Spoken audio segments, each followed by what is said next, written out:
Are you tired of working relentlessly, following all the traditional financial advice like diligently saving and buying a house, only to feel like you are constantly falling further behind in today's economy? This outdated wisdom actually punishes you as inflation silently eats away your hard-earned savings while the dream of a comfortable retirement slips further out of reach. Fortunately, best-selling author Rob Dix reveals why the old rules no longer work and offers a powerful solution by debunking the 7 biggest money misconceptions. Listen to the end of 7 Myths About Money, and you'll discover a new, actionable blueprint for building wealth and achieving true financial freedom without sacrificing your happiness today. Let's find out more. It really does sound almost like a conspiracy theory when you say it out loud like that. Yeah, it really does. Just the idea that doing the quote-unquote right thing, the exact things your parents did and the things your teachers drilled into your head, is actually the exact behavior keeping you poor today. But that is the literal premise we are packing today. It feels like a glitch in the matrix, honestly. I mean, I think most of you listening have probably had that exact moment of realization. You get the raise at work, you diligently save up the deposit, you follow the script perfectly, but then when you look up at the finish line, whether that is buying a house or just trying to retire comfortably, it feels like somebody picked up the finish line and moved it 5 miles down the road while you were sprinting.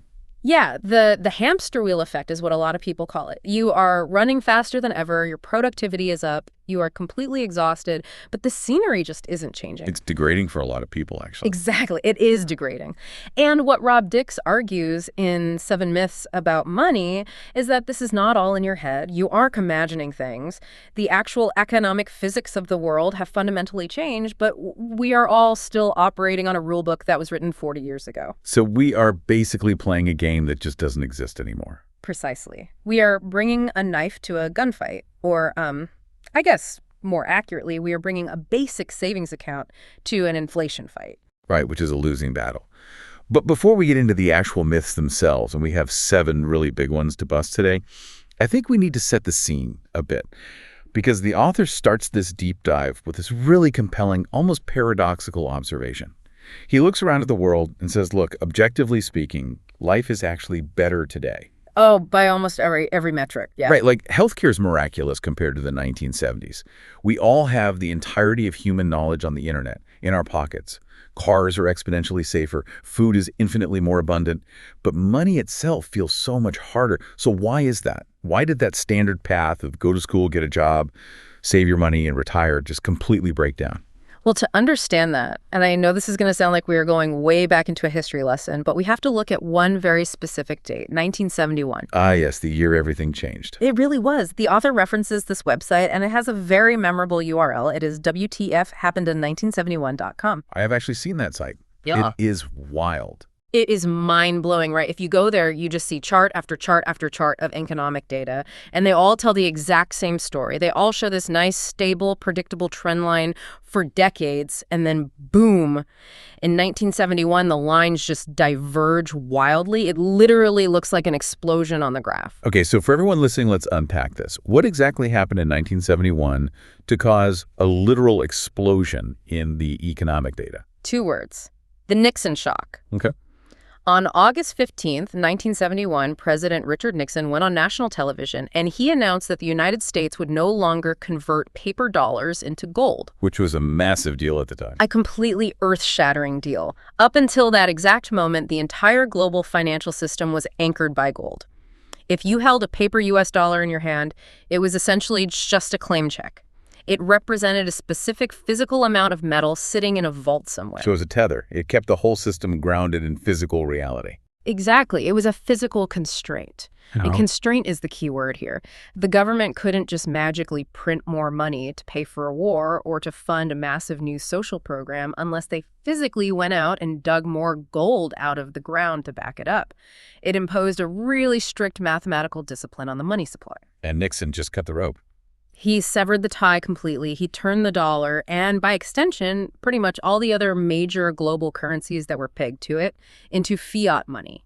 Fiat is just Latin for let it be done. It basically means the money has value simply because the government points a gun and says it has value. Right. It's valuable because They demand taxes be paid in it. Exactly. But crucially, it meant the supply of money was no longer constrained by geology or physics. It was now constrained only by the self-control of politicians and central bankers. And I mean, if history has taught us literally anything, it is that politicians are not exactly known for their restraint when it comes to spending money they don't have. Not at all. And the charts on that website show the immediate catastrophic impact of this. This is the big WTF moment. Before 1971, if you looked at a graph of worker productivity, which is just a measure of how much actual value a worker produces per hour of labor, and you compared it to a graph of worker wages, they move together in lockstep. Like two train tracks running parallel. Exactly like train tracks. If you were a factory worker and you figured out how to make more stuff in less time, you got paid more money, that was the fundamental social contract. A fair day's wage for a fair day's work. But after 1971, the productivity line just kept climbing. We got personal computers, we got automation, we got the internet. We became insanely efficient as a species. So the productivity line goes straight up to the moon. But the wage line, It just flatlines. it completely flatlines. In real terms, when you account for inflation, the purchasing power of the average worker has barely moved a single inch in 50 years. And I think that right there is the source of the deep frustration everyone feels, isn't it? We are all working so much harder. We are producing vastly more value than any generation in human history, but the financial reward is not ending up in our pockets. So I have to ask the trillion-dollar question, where did all that money go? Wealth doesn't just vanish into thin air. No, it doesn't vanish. It transfers. It went straight to the asset owners. That massive gaping void between the productivity line and the wage line on the chart represents pure profit. And that profit went into the pockets of the people who owned stocks, who owned real estate, and who owned the businesses. Because they are the ones holding the actual assets. Right. Think about how money printing works. When a central bank creates new money, they don't just airdrop it evenly into everyone's checking account. It enters the system through large banks and financial markets. So the people who are positioned closest to the money spigot, the investors and the massive corporations, they get all the benefit of that new money before prices go up. And the regular people working for hourly wages. They just get the inflation that comes rolling down the hill 12 months later. Wow, so the fundamental game changed from work hard and get paid to own things and get rich. That is the pivotal shift. But there is actually a second chapter to this history lesson that brings us right up to the present day, and it really explains why things feel so exceptionally confusing right now. We have to talk about the free money era. Right. This is the post-2008 world, after the great financial crisis. Correct. From roughly 2008 up until about 2021, the global economy basically almost died in 2008. It was on life support. And to keep it breathing, central banks all over the world slashed interest rates to zero. In parts of Europe, they actually went into negative interest rates, which is just mathematically mind-boggling. Yeah, paying a bank to hold your money is insane. And on top of that, they printed trillions upon trillions of dollars through programs called quantitative easing. So it was basically borrowing heaven. If you wanted a mortgage to buy a house, the money was practically free. The author calls this easy mode for investors. Think about the basic math. If you could borrow $1 million from a bank at 2% interest and use it to buy an asset that pays you 5% a year, you literally could not lose. You didn't have to be smart. You didn't have to be some genius stock picker. You just had to be in the market buying anything. A rising tide lifts all boats, even the ones with gaping holes in the hull. And I think this is what created all those bad financial habits we see today. It made an entire generation think that just passively throwing money at index funds or just taking out a massive mortgage to buy a house were magic bullets that would just always work forever. Exactly. It created a massive false sense of security. But the core argument of this deep dive, and the reason we are tearing this all down today, is that since 2020, we have violently entered a new reality. The tide has finally gone out. Because of inflation returning. Right. The bill for a decade of free money printing finally arrived in the mail. Inflation spiked globally. So central banks panicked and had to slam their foot on the brakes. They hiked interest rates back up to historical averages at record speed. So the free money era is dead. Easy mode is permanently over.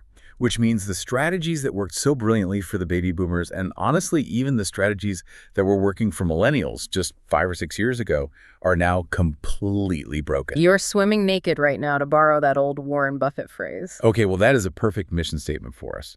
We have clearly established that the economic terrain has changed beneath our feet. Now you need a new map to navigate it.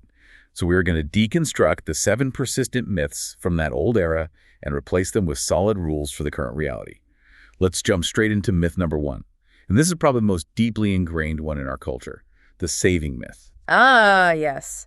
A penny saved is a penny earned. Right, exactly. The richest man in Babylon-style advice. Pay yourself first. We are literally taught from childhood that the responsible, moral, adult thing to do is to save your money in a bank account. And the implication is always that if you aren't rich yet, it's your own fault because you're buying too many lattes or avocado toast.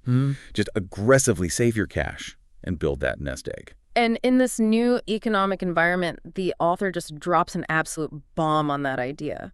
He argues mathematically that saving money, specifically hoarding cash in a traditional savings account, is often a mathematically guaranteed way to lose wealth. See, that just feels so inherently wrong to even say out loud. How can having money sitting safely in the bank mean you are losing money? Because of a concept called the real interest rate, and I want to stress this isn't an opinion, this is just raw math. It is a very simple equation. You take the interest rate the bank is paying you on your savings, and you subtract the current rate of inflation. Yeah, let's actually run the numbers on that so everyone listening can visualize it. Sure. So for most of the 20th century, you generally got a positive real return. Let's say your local bank paid you 5% interest on your savings, and the economy had an inflation rate of 3%. You made a pure 2% real profit. Your actual purchasing power grew by 2% a year just by letting the money sit there safely. Right. The system rewarded you for your patience. But from 2008 to 2022, those real rates were deeply, deeply negative. Banks were paying 0.1% interest if you were lucky, but inflation was running at 2 or 3%. So every single year, the money sitting in your bank account could buy less physical stuff than it could the year before. Exactly. It is exactly like holding an ice cube in your hand on a hot day. You still have the water, but the structure is slowly melting away. And even right now, with interest rates being a bit higher, inflation is incredibly sticky. Let's say you are thrilled because you are getting 5% from a high-yield savings account right now. Which sounds great on paper. It sounds amazing until you realize the actual cost of living. Your grocery bill, your energy bill, your insurance premiums are rising at 6 or 7%. You are literally running on a treadmill. You are strictly maintaining your position or more likely slowly falling behind. You are very safely and predictably going broke. But why? Why on earth would the financial system be explicitly set up to punish everyday savers? We are told our whole lives that saving is a moral virtue. It honestly feels like a massive betrayal. It does feel that way, but it is not an accident. And to be clear, it is not some shadowy conspiracy against you personally. It is an absolute mathematical necessity for the government. And the author explains this beautifully through the lens of government debt. This is the big why that makes all the puzzle pieces click together. We hear politicians screaming about the national debt all the time, but it's usually just used as a scare tactic during election cycles. Right, but it is actually the single dominant gravitational force in the entire economy. Look at the US or the UK, or honestly most of Europe. The sovereign debt levels are absolutely astronomical. The United States added something like $20 trillion in new debt in just the last 15 years alone. Which is a number so large the human brain can't even genuinely comprehend it. It's meaningless to us. But here is the cold, hard reality. The government mathematically cannot ever pay that money back. Wait, they can't just write a massive check. They control the currency. No, because to pay it back honestly, maintaining the real value of the currency, they would have to raise income taxes to something insane like 70 or 80% for everyone. Or they would have to completely gut all public services, shut down the entire military, stop paying for healthcare, close down the public school system. Which is obvious political suicide. No government regime would survive doing that for a week. Exactly. There would be riots in the streets. So they absolutely have to default on the debt. But they cannot explicitly default. The president can't just go on TV and say, hey, sorry to all the bondholders, but we just aren't going to pay you back. That would instantly destroy the entire global financial system. So they are completely trapped between a rock and a hard place. What is the secret option 3? The soft default, inflation, or the technical term is financial repression. This is a crucial concept for you to understand. It means the central bank intentionally forces interest rates to stay below the real rate of inflation. Let's say the government owes $30 trillion. If they allow inflation to run hot at, say, 5%, but they only pay 3% interest on their government bonds, the actual real-world purchasing power value of that massive debt shrinks every single year. Oh, wow. So they're essentially inflating away their national mortgage. Exactly. They are paying back their massive debts using money that is worth significantly less than the money they originally borrowed. It is a brilliant stealth transfer of wealth. But here is the brutal kicker for you, the listener, right now. In order for that stealth strategy to work for the government, the everyday saver must lose money. We are the collateral damage of their balance sheet. You are the one paying the invisible tax. When you go to the store and see the price of a loaf of bread has gone up 50%, that is literally you paying down the national debt. The government absolutely needs negative, real interest rates to stay solvent. That is honestly infuriating once you see the mechanics of it, but it makes perfect logical sense once you understand their incentives. So practical application time. If saving cash is a guaranteed losing game, are we just saying YOLO? Should I just go out and buy a sports car tomorrow because my fiat money is going to be worthless anyway? No, definitely not. And the author is very, very clear on this distinction. He is not saying you should stop saving altogether. He is saying you need to stop treating your savings account as an investment vehicle. And he introduces this brilliant mental framework of 3 buckets, which we are going to use as a lens throughout this entire deep dive. The buckets are protect, maintain, and improve. Your cash savings belong strictly and only in the protect bucket. Okay, let's define that. What exactly is the job of the protect bucket? Cash goes in there. But you have to realize its job is not to grow your wealth. Only job is to just be there when disaster strikes. It is purely insurance. It is the wall that prevents you from going personally bankrupt if your car transmission explodes or you suddenly lose your job or your roof caves in during a storm. Now think about normal insurance. You expect to pay a premium for insurance, right? You pay your auto insurance provider every single month and you don't expect a return on that money. Right, you are paying for peace of mind. Exactly. You need to start thinking of the purchasing power you lose to inflation every year on your savings account as the necessary insurance premium you pay for having safety and instant liquidity. I see. Put 3 to 6 months of basic living expenses in that cash account. Realize fully that it is going to lose a little bit of its real value every single year and just be emotionally okay with that. It is simply the cost of doing business in life. But, and this is the absolute most important part, do not put a single penny more than you absolutely need for emergency protection in that account. Do not ever expect your protect bucket to make you wealthy. That is such a crucial psychological shift. It completely stops you from logging into your banking app, staring at your savings account, and feeling depressed that isn't making you rich. It's not supposed to make you rich. It is a firewall. Okay. Let's move on to myth number 2. And I warn you, this one might hurt a little bit because it completely attacks the dream we are all actively sold. The early retirement myth. The deferred life plan. Yes. Exactly. The grand bargain of modern society is basically this. You surrender the best years of your youth and your freedom right now. You sit in a gray cubicle. You deal with a soul-crushing commute. You suffer the sheer boredom of middle management. You do this for 40 straight years. And your grand reward for all this suffering is that at age 65, they give you a cheap gold watch and you get 20 years of sitting on a beach in Florida sipping Mai Tais. Right. And we see the ultimate extreme hyper version of this with the FIRE movement lately, right? Financial independence, retire early. You have 25-year-olds living on beans and rice, refusing to turn on their heating in winter just so they can amass enough capital to permanently quit working at age 35. And the book takes an absolute sledgehammer to this entire concept on 2 completely different fronts. First, he attacks the psychological reality of it, and then he destroys the mathematical reality of it. And frankly, the psychological argument is far more interesting to me. Let's definitely start there. Because I guarantee everyone listening to this right now is thinking to themselves, I would be perfectly happy doing absolutely nothing all day. Please test me. I will gladly take the beach and the Mai Tais. We all think that. We constantly fantasize about staring at a completely empty calendar. But human history and our own biology heavily disagree with that fantasy. First off, we have to realize that retirement is a completely modern manufactured invention. It was actually invented by Otto von Bismarck in Germany back in 1883. Really? I didn't know it had a specific inventor. Yes. And it was absolutely not some grand humanitarian gift designed to let the working class relax and find themselves. It was a cold, calculated political strategy to increase efficiency in the government civil service by clearing out all the older, slower workers to make room for younger, cheaper workers. And do you happen to know what the official retirement age was originally set at in 1883? I mean, I assume 65 like it is now. It was set at 70 years old. Okay. And what was the average human life expectancy in Germany in 1883? Roughly 45 years old. Wait, so it was literally a government benefit that you were statistically expected to be long dead before you could ever claim it. Exactly. The math worked perfectly for the government. Retirement was never, ever designed to be a 30-year permanent holiday. It was meant to be a very brief period of rest right before you died. Because humans as a species are fundamentally wired for work. But not necessarily corporate spreadsheet drudgery, right? No, definitely not drudgery, but we are wired for purpose. We psychologically need to solve complex problems. We desperately need social connection and status. We need to feel fundamentally needed by our tribe.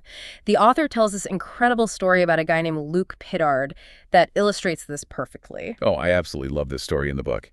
It is such a perfect distillation of the human condition. It really is. So Luke was this young guy living in the UK who managed to win the national lottery. We are talking a massive life-changing jackpot over £1 million. Now, at the time he won, he was working the grill at a local McDonald's. Naturally, the very second the check cleared, he quit his job. He did what we all say we would do. He bought the massive house, he threw a lavish wedding, he went on luxury vacations. He lived the absolute dream. And then about 1.5 years later, the local news crews decided to do a follow-up story on him to see how great his life was. And where did they find him? They found him back working at the exact same McDonald's. Literally flipping burgers again as a millionaire. Flipping burgers, wearing the uniform, taking orders. Yeah. And the reporters were completely baffled. They shoved microphones in his face and asked him, "Why on earth are you doing this?" And he essentially told them, "I was just bored out of my mind." He missed the daily camaraderie with his coworkers. He missed having a concrete reason to get out of bed in the morning. He missed having structure in his day. That is amazing. And the clinical research consistently backs this up. Statistically speaking, retirement is actually one of the most physically and mentally dangerous times in a human's entire life. Rates of severe cognitive decline just spike, depression rates absolutely soar. We just aren't biologically wired to permanently rest for decades on end. Without a purpose, we literally start to rot. That is a remarkably dark but powerful image. But okay, let's play devil's advocate. Even if we completely ignore the psychology of it, let's say I genuinely hate my current career with a burning passion, and my only goal in life is to just quit and play video games forever. Can I even afford to do that anymore? What is the actual math of modern retirement? The math is incredibly brutal, and it's getting worse every year. Because medicine is advancing, we are living much longer. People are routinely hitting 90 or 95 years old. Let's look at the standard timeline. If you graduate and start working at age 22 and you want to retire at age 60, you have a working career of exactly 38 years. Okay, 38 years of earning. Right. But if you live to be 95, you then need to fully fund 35 years of retirement living. Wow. When you say it like that, it's almost a perfect one-to-one ratio of working years to non-working years. It is. So for every single year you go to work, you have to save enough capital to completely cover a full year of not working in the future. Plus, you have to factor in that inflation is constantly aggressively eating the purchasing power of those savings the entire time. So what does that actually require? To do that securely without massive risk of running out of money before you die, you would need a lifelong savings rate of something ridiculous like 50% of your gross income.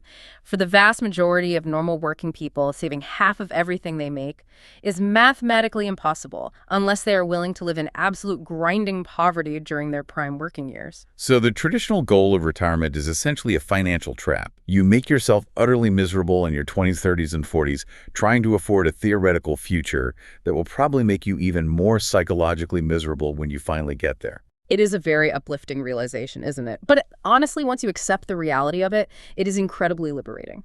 So what is the actionable alternative for the listener? Do we just resign ourselves to working in the cubicle until we literally drop dead in our desks? No, you just fundamentally change the end goal. The author proposes a framework called the impact equation. He argues the goal shouldn't be to retire early. The goal should be to work indefinitely, but to do it entirely on your own terms. You need to proactively build a life and find work that you don't actually want to retire from. Okay, that sounds like a lovely inspirational poster you'd see in a startup office.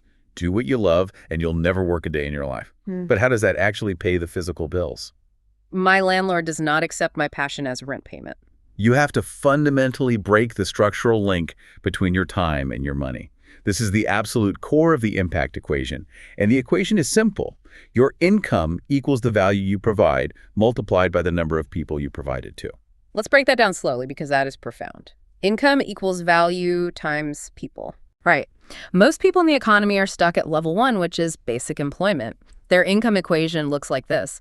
I have average baseline skills, which is my value, and I sell those skills to exactly one employer, which is the people variable. That is a job. And the problem there is the ceiling. Exactly. Your income is strictly capped by the physical hours in a day. You can never get financially free this way because the absolute second you stop inputting your physical time in the money completely stops flowing. You are permanently stuck on the hamster wheel. So how do you level up? What is level 2? Level 2 is loosening that connection between time and money. This is consulting, contracting, or results-based work. In this level, you dramatically increase your value variable. Maybe you become a highly specialized neurosurgeon or a top-tier software architect. Because your value is so high, you can charge $500 or $1,000 an hour. Which is obviously a much better living. It is a great living, but you are ultimately still trading your time for dollars. If the surgeon breaks her hand or wants to take a 6-month vacation, the income still drops to 0. And level 3, the final boss. Level 3 is completely severing the connection entirely. And this is where true multi-generational wealth happens. You create something, a physical product, a highly automated business system, a piece of intellectual property that has high value, and you figure out how to sell it to an infinite number of people. Pure scalability. Yes, scalability. If you write a best-selling book, or you build a piece of subscription software, or you own a portfolio of rental properties, or you record a digital course, that asset does the working for you while you are physically asleep. The author's ultimate point here is this. Instead of painfully scrimping and saving pennies to build a giant nest egg just so you can quit everything, you should be aggressively investing your time and money into your own human capital to move yourself up those 3 levels. You need to focus on massively increasing your earning power, not just your saving power. I really love that approach. It is so active. It puts the locus of control completely back in your own hands rather than just passively handing your money to a mutual fund and praying that the stock market returns 7% for 40 years and that inflation doesn't eat it all before you get there. Exactly. It shifts you from cowering in a defensive posture to playing offense with your life. Speaking of playing defense and offense, let's transition right into talking about risk. Myth number 3 is the risk minimization myth. This myth ties directly back to that inherent fear of losing everything that we all have. Right. We are so heavily conditioned by society to believe that risk is basically a 4-letter word. We are taught to avoid risk at literally all costs. If you take financial risks, you are just gambling. Safe is always good, risky is always bad. The massive problem here is how we actually define the word risk. If you open up any standard university finance textbook, they use modern portfolio theory, which defines risk entirely as volatility, meaning how much does the price of the asset wiggle up and down on a chart on a daily basis. If it wiggles violently, it is categorized as risky. If the line stays flat and stable, it is categorized as safe. But is that actually real risk for a normal human being? I mean, if I own a share of Amazon stock and the price drops 10% this week, but then it goes up 20% next year, was holding that stock actually risky for me? No, absolutely not. That volatility is just market noise. Real, actual risk in life is permanent loss of capital, meaning the investment goes to absolute 0 and you lose everything. Or, crucially, another massive risk is simply not meeting your life goals. Right, the risk of running out of time. Exactly. The author brings in this brilliant framework from a wealth manager named Ashvin Chhabra. He points out that there isn't just one monolithic concept called risk. There are actually 3 completely distinct buckets of money in your life. And every single bucket has a completely different psychological motivation and a completely different risk profile. We briefly touched on the protect bucket earlier, but let's actually flesh all 3 of them out because this is vital. Okay, let's do it. Bucket 1 is the protect bucket. Right. The core motivation of the protect bucket is simply don't go bust. The specific risk you are trying to avoid here is personal ruin. As we discussed, this is your emergency cash, your health and life insurance policies, maybe your fully paid off primary residence. So what is the risk strategy here? You take absolutely 0 risk with this money. You do not care about market volatility because you aren't ever going to trade it. You only care about pure liquidity. You need to know that if everything in your life goes wrong tomorrow, this money will be sitting right there waiting for you. Got it. So definitely do not gamble your rent money on a hot new cryptocurrency. Exactly. That brings us to bucket 2, which is the maintain bucket. The core motivation here is simply keep up with the pack. The specific risk you are trying to avoid in this bucket is inflation. This is where 99% of standard mainstream financial advice lives. This is the 401k, the retirement accounts. Right. You put this money into a highly diversified portfolio of low-cost index funds. You actively accept a moderate amount of volatility. You know, the stock market is going to crash occasionally. But you trust that over a 20 or 30-year timeline, you will consistently beat inflation and successfully maintain your current standard of living into the future. And honestly, that is where most normal people stop. That is the sensible adult strategy. Yes, it is. And that is exactly why most normal people do not ever get truly wealthy. They just successfully maintain their middle-class status. Truly wealthy people have a third bucket. Bucket 3 is the improve bucket. The improve bucket. This sounds like the fun one. The motivation for the improve bucket is simple. Win. The specific risk you're trying to avoid by having this bucket is FOMO, fear of missing out. But not missing out on a party, missing out on achieving your wildest dreams. It is the risk of settling for mediocrity. That is a completely different paradigm of risk. It is entirely different. This bucket is strictly reserved for high-risk, extremely high-reward plays. This is the money you use to quit your job and start a business. This is where you buy speculative assets like crypto. This is angel investing in startups. This is making highly concentrated bets on single stocks you deeply believe in. But the chance of losing is high, right? Very high. You have to emotionally and financially accept that you might lose every single penny you put into the improve bucket. But if the bet actually hits, it permanently changes your entire life trajectory. It catapults you into a new stratosphere of wealth. So the real conflict, the real danger happens when people start mentally mixing these buckets together, doesn't it? 100% yes, it is disastrous. If you take your protect money, your emergency cash, and you use it to buy a speculative penny stock your buddy told you about, you're being incredibly reckless. If it drops, you could literally end up homeless. Right. You're exposing the wrong money to the wrong risk. But, and this is the massive blind spot that most conservative savers completely miss, if you stubbornly keep all of your wealth in the protect bucket as cash because you are terrified of stock market volatility, you are mathematically guaranteeing that you will never, ever reach the improved stage of wealth. Wow. By trying to avoid the temporary risk of market volatility, you are actively accepting the permanent risk of lifelong financial mediocrity. That is such a profound reframing of the whole concept. It essentially gives you permission to take aggressive risks in your life, just as long as you are explicitly doing it with the correct pile of money. Exactly. Mental compartmentalization is the absolute key to being able to sleep soundly at night while simultaneously trying to aggressively build wealth. You need to know exactly which dollar bill is doing which specific job. Okay, let's move right along to myth number 4. And I have to say, this is the big one. This is the one that is probably going to make a lot of people yell angrily at their speakers right now. The home ownership myth. Oh yeah, the ultimate sacred cow of the middle class. Especially in places like the US, the UK, Australia, it is borderline religious. The dogma is you absolutely must buy a home. Renting is just throwing your hard-earned money away to a landlord. Property values always go up no matter what. And essentially, if you do not own a home by a certain age, you're fundamentally a failure as an adult. And the author just bravely steps right into the line of fire on this one and says, stop, everyone take a breath. Your primary residence strictly belongs in the protect bucket. It is absolutely not an improved bucket asset. Okay, wait, hold on. Let me push back on that because my own parents bought their suburban house for roughly $30,000 back in 1980. And today, that exact same house is easily worth $800,000. How on earth is that not considered a massive improved bucket win? That sounds like the greatest investment of all time. It looks that way on the surface, but that is what economists call the one-way bet fallacy. We as a society are collectively looking at the data from just the last 40 years, and we arrogantly assume that it represents an eternal, unbreakable law of physics. But let's actually zoom out and look at the long-term historical data. Okay, what does the long history say? There is a Nobel Prize-winning economist named Robert Shiller who meticulously tracked U.S. home prices all the way back to the year 1890. From 1890 all the way to 1970, which is an 80-year stretch of history. Do you know how much average house prices actually grew in real inflation-adjusted terms? I mean, I assume they went up significantly over 80 years. Basically zero. The line was completely flat. Wait, zero real growth for 80 solid years? In real terms, yes, zero.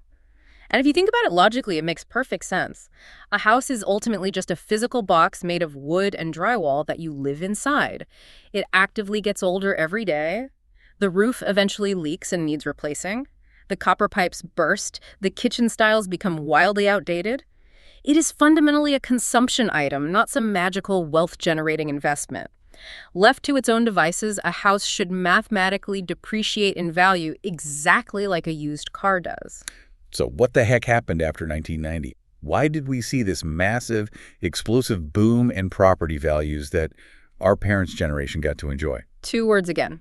Interest rates. We are right back to our free money era discussion. When global interest rates steadily fell from 15% in the early 1980s all the way down to near 0% by 2020, it profoundly changed the math for homebuyers. Because mortgages got so much cheaper. Exactly. If the bank's interest rate is dramatically lower, it means a normal family can borrow vastly more total principal from the bank while keeping their actual monthly payment exactly the same. Oh, I see. So if every single family in the neighborhood suddenly has access to a much bigger mortgage from the bank, they can all afford to bid more money for the exact same houses. Exactly. House prices didn't explode because the physical houses suddenly got better or bigger. They exploded entirely because the debt used to buy them got artificially cheaper. It was a massive, unprecedented 40-year macroeconomic supercycle of falling interest rates. But the music has stopped. Right here is the massive problem for the listener trying to buy a house today. Interest rates already hit zero. They mathematically cannot go to negative 10% to fuel the next boom. That specific economic engine is completely out of fuel. So the massive historical tailwind that pushed our parents' property values to the moon is just permanently gone. We're basically sailing a boat without any wind. It is entirely gone. So looking forward from today, you simply cannot mathematically expect that same massive level of artificial appreciation to continue. And beyond that, we also have to talk about the pension fallacy. Oh, right. I hear this one constantly. People love to say, well, I don't need to save for retirement. My house is my pension. Which sounds great until you stress test the logic. Okay, congratulations. Your house has doubled in value and is now supposedly worth $1 million. You are officially ready to retire. How exactly do you plan to buy your weekly groceries with a physical brick? You literally can't. You have to physically sell the house to get the cash out. Okay, so you sell the house. Great. Now you have $1 million in cash sitting in your bank account. But you are a human being. You still biologically need a place to sleep tonight. If you want to continue living in your current city near your lifelong friends and your grandkids, guess how much a similar new house is going to cost you to buy? $1 million. Exactly. You're completely net neutral. You haven't actually gained any usable liquid wealth that you can spend on a vacation or medical bills. Unless you're willing to sell your beloved family home, pack up all your things, and move thousands of miles away to a tiny cheap shack in the middle of nowhere, you simply cannot access that wealth. Right? It is entirely trapped equity. It looks incredibly impressive on your personal net worth spreadsheet, but it does absolutely nothing to buy you actual daily freedom. And I think this naturally brings up the massive rent versus buy debate that everyone fights about online. The author actually mounts a pretty strong defense of renting, doesn't he? He really does. He strongly argues that renting is not throwing your money away, it is simply buying immense flexibility. And purely from a financial math perspective, we have to look at the opportunity cost. Let's run a scenario. Okay, let's say you have managed to save up $200,000 in cash for a standard house down payment. If you take that cash and bury it into the equity of a house, yes, it obviously saves you from having to pay monthly rent to a landlord. But that $200,000 of trapped equity is now effectively earning 0% interest for you. It is entirely dead capital. Right. It's just physically sitting inside the drywall, doing absolutely no work for you. Mm-hmm. Now imagine the alternative. If you chose to rent a nice apartment instead, you could take that liquid $200,000 and deploy it entirely into your improve bucket. You could use it as seed capital to start a highly scalable business, or you could invest it aggressively into a portfolio of high-growth tech stocks. And historically, the returns on those improved assets are much higher. Vastly higher. Over a 30-year time horizon, that actively invested improve bucket could easily outperform the dead equity sitting in the real estate market by multiples. So paying rent isn't burning money in a fire. It is just cleanly paying a market rate for a necessary service, which is a roof over your head, while keeping your actual investment capital totally liquid so it can go out and hunt for higher returns elsewhere. Precisely. Yeah. To be absolutely clear, the author is not aggressively saying you should never, ever buy a house under any circumstances. He actually owns property himself. Yeah. But his core message is about your internal motivation. He says you should absolutely buy a house for the emotional stability. Buy it because you want to paint the walls bright purple without asking permission. Buy it because you want a big fenced backyard for your golden retriever.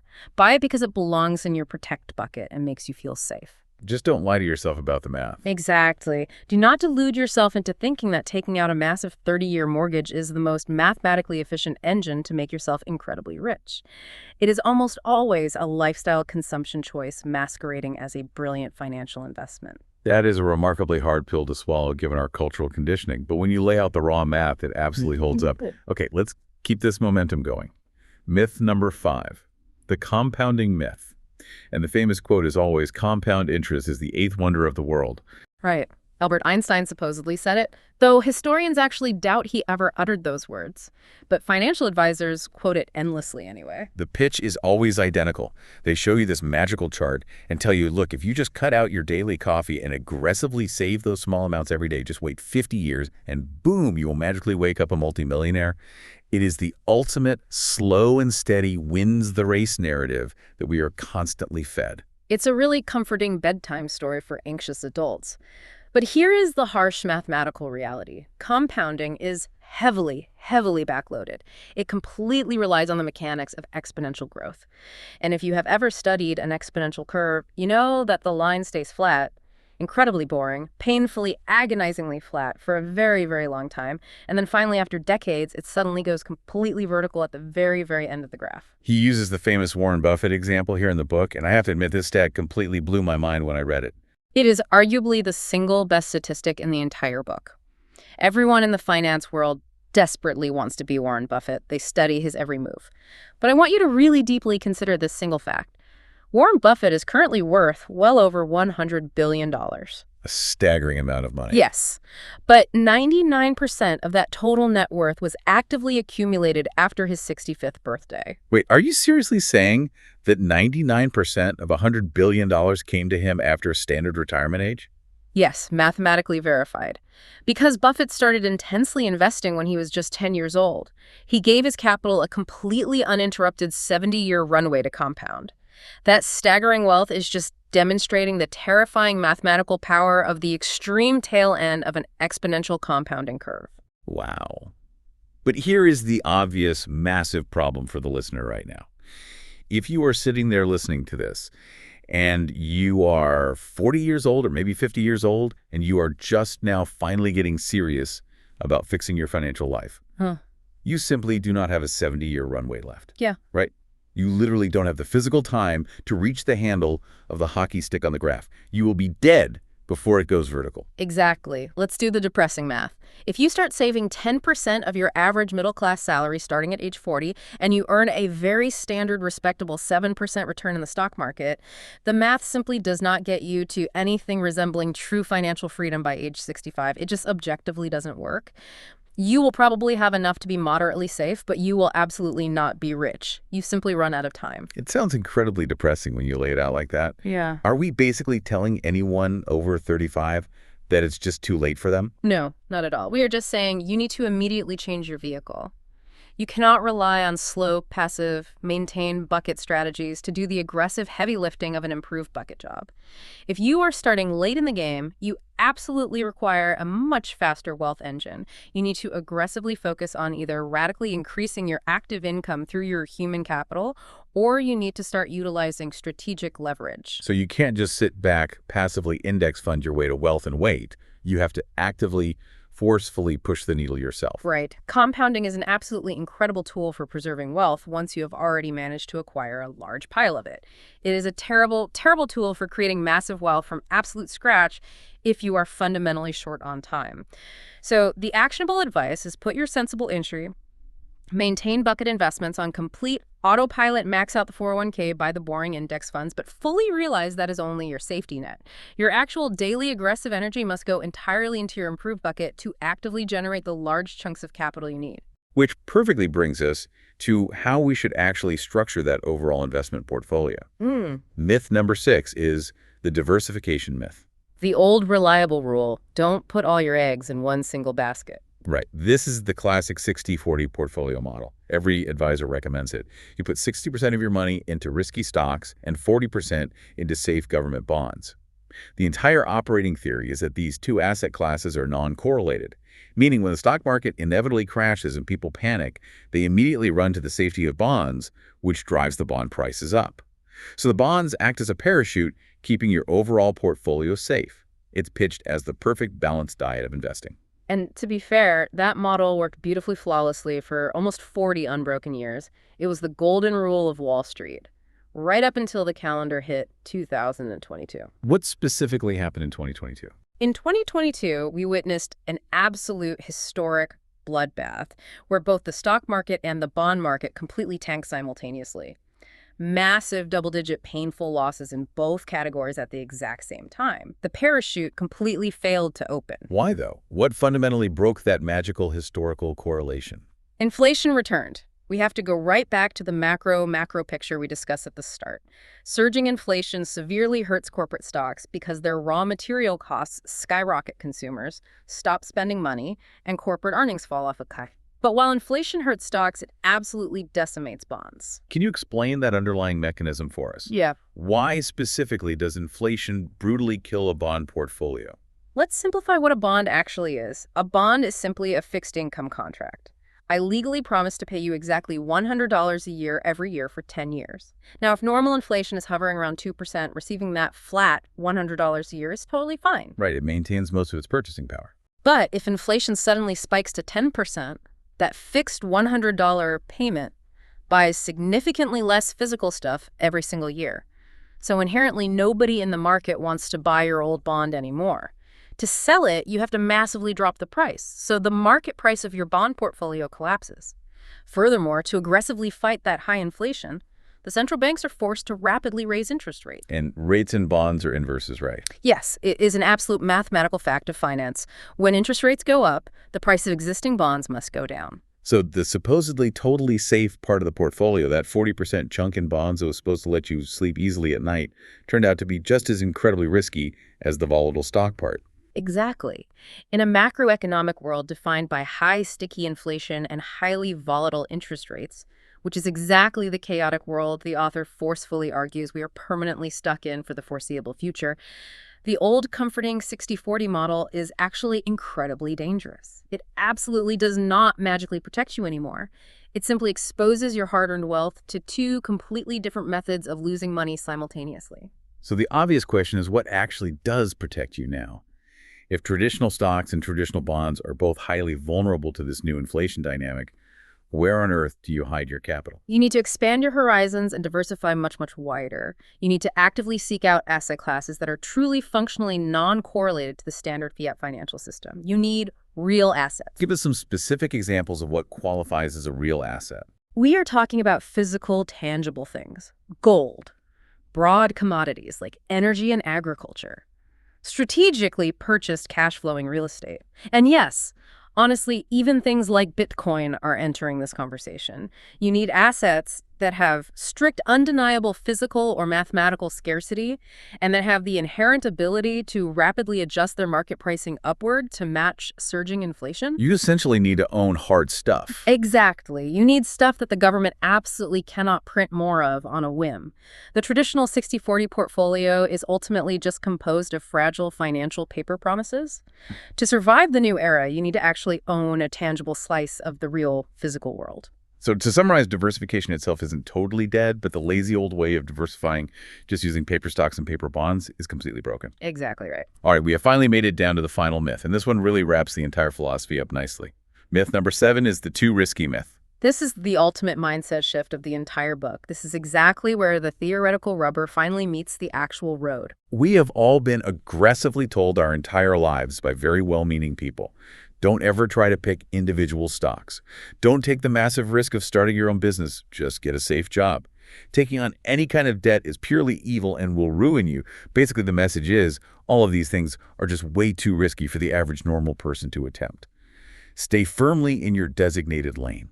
And honestly, if we are strictly talking about your protect and maintain buckets, that advice is 100% absolutely true. If you decide to try and day trade risky penny stocks using the emergency fund meant to feed your kids, you are being an absolute idiot. Right. No arguments there. But the uncomfortable reality of the world is that to actually get truly rich, to successfully fill up your massive improved bucket and achieve real freedom, you mathematically must take specific, highly concentrated risks. The author has a really interesting formula for this in the book. He plainly points out that truly wealthy people basically never get there via broad diversification. Right, just look at the top of the Forbes billionaires list. Look at Elon Musk or Bill Gates or Jeff Bezos. Did any of those guys get obscenely rich by prudently buying a broad global index tracker fund and patiently waiting 40 years while working a middle management job? Obviously, no. They literally put 100% of their life, energy, and capital into exactly one single, highly speculative company. They got massively rich via the exact opposite of diversification. They got there via extreme concentration, putting absolutely all of your fragile eggs into one single basket and then fiercely watching that basket like a hawk 24/7. The core rule is this: broad diversification brilliantly preserves wealth once you already have it, but extreme concentration is what actually builds that wealth in the first place. I mean, let's be honest, that is incredibly scary for a normal person. If that one single concentrated basket drops, you lose everything. That is the genuine terrifying risk of the improved bucket. But there is another massive lever you have to pull to get rich, and it is also incredibly scary: leverage. Using other people's money to amplify your own returns. This is the other massive cultural taboo subject. We are constantly lectured by financial gurus that all debt is inherently evil and should be avoided like the plague. But wealthy people view debt entirely differently. They view it as a precision tool. Exactly. Let me give you a very concrete mathematical example of exactly how leverage radically changes the entire wealth-building equation. Please do, because I think people struggle to visualize leverage. Sure. Let's imagine you have managed to save exactly $50,000 in cash. Option A is the safe route. You take that $50,000 and you buy a broad stock index fund using zero leverage. Let's say the overall market has a truly fantastic year and it goes up 10%. Okay, so 10% of 50,000, you just made a $5,000 profit. Right. $5,000. Not bad at all. You are moving in the right direction. Now let's look at option B, the leveraged route. You take that exact same $50,000 in cash, but instead of buying stocks, you use it as a 20% down payment to purchase a $250,000 investment rental property. You borrow the remaining $200,000 directly from the bank as a mortgage. Okay, so you now control a much larger asset. Exactly. Now let's assume the local property market goes up by the exact same 10%, matching the growth rate of the stock market in option A. Your physical property is now worth $275,000. If you sold it, you just made a clean $25,000 profit using your initial $50,000 investment. Wait, so you just made a massive 50% actual cash return on your initial money, even though the underlying asset itself only grew by a modest 10%. That right there is the pure mathematical magic of leverage. It aggressively amplifies your baseline results. Now, I need to issue a massive warning here, and I mean a huge neon flashing warning sign, because leverage ruthlessly amplifies your downside risk in the exact same way. Right, it cuts both ways. Deeply.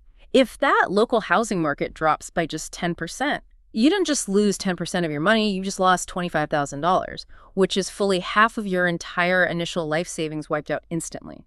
And if the property value drops by 20%, you are completely financially wiped out. Your equity is literally zero. Which perfectly illustrates exactly why the use of heavy leverage belongs strictly and exclusively inside your designated improved bucket, where you have already mentally accepted the risk of total loss. Correct. But the author's ultimate empowering point here is that there are exactly 3 primary drivers of massive wealth creation in this world: leverage, concentration, and human capital, meaning you are drastically upgrading your own personal skills to increase your income. And his argument is you have to use them. If you cowardly choose to ignore all 3 of those powerful levers simply because you are obsessed with minimizing all possible risk in your life, you are actively choosing to stay exactly where you are right now forever. It is the ultimate hidden risk. Yeah. It is the silent risk of just standing perfectly still while the world inflates away around you. Yes. And I think we honestly do have to address the concept of survivorship bias here because the author is very intellectually honest about this reality. Right. The fact that we only ever see the winners on the magazine covers. Exactly. We have to acknowledge that not every single person who bravely starts a business ends up a billionaire. Not every single person who aggressively uses real estate leverage ends up a wealthy landlord. A lot of people go total bust and lose everything. The graveyard of failed entrepreneurs and over-leveraged real estate investors is incredibly vast and very quiet. So why do it? If the graveyard is so full, why should the listener take that leap? Because here is the brutal, unforgiving counterargument. Relying entirely and only on the safe, slow population, maintain bucket strategies mathematically guarantees complete mediocrity in this new era. It mathematically guarantees that you probably won't fall completely into poverty, but it also guarantees you will never, ever get significantly ahead. Right.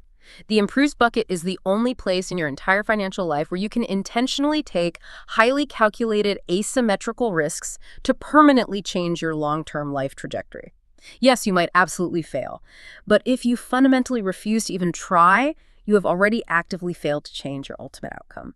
That is an incredibly powerful place to land this discussion. So let's quickly bring this all together into a cohesive strategy for the listener. We have completely busted the 7 major myths today. The old traditional map of diligently saving 10% in cash, buying a primary house, and just passively waiting 40 years for retirement strictly leads to a financial dead end in this brand new economic landscape defined by massive sovereign debt and sticky inflation. Yeah. So what exactly is the actionable new blueprint? It is a very clear, logical 3-step financial hierarchy. Okay, step 1. Step 1 is protect. You must keep enough liquid cash and maybe a paid-off primary home purely for basic safety. Do not ever worry about the miserable interest return you are getting on this money. Only worry about the instant liquidity. This bucket's only job is to aggressively prevent you from crashing and burning when life inevitably goes wrong. Perfect. Step 2. Step 2 is maintain. You systematically use highly automated, broadly diversified, low-cost investments for long-term stability. You emotionally accept that the compounding process here is going to be agonizingly slow, but you let it quietly run in the background for decades simply to preserve the purchasing power of the wealth you currently have. And the final step. Yeah. Step 3. Step 3, and absolutely most importantly, is improve. This is the arena where you actively take back control of your life. You aggressively allocate excess capital to high-risk, high-reward, concentrated ventures. You strategically use leverage when the math makes sense. You relentlessly invest time and money into upgrading your own personal skills to massively increase your daily active income. This specific bucket is the actual engine of your future wealth. You know, sitting back and looking at all of this, it is really fundamentally about personal empowerment, isn't it? I mean, it is genuinely terrifying to willfully abandon the old traditional rules. It feels so much warmer and safer to just blindly do exactly what everyone else around you is doing. It's human nature to want to follow the herd. But it is also incredibly empowering to finally realize exactly why those old rules simply weren't working for you despite all your hard work. And honestly, it wasn't your fault. You weren't inherently bad with managing your money. The actual fundamental rules of the game changed under your feet in 1971, and then they violently changed again in 2020. That is exactly the right takeaway. Money at its core is simply an output. It is just the mathematical output of the unique value you provide and the daily habits you practice.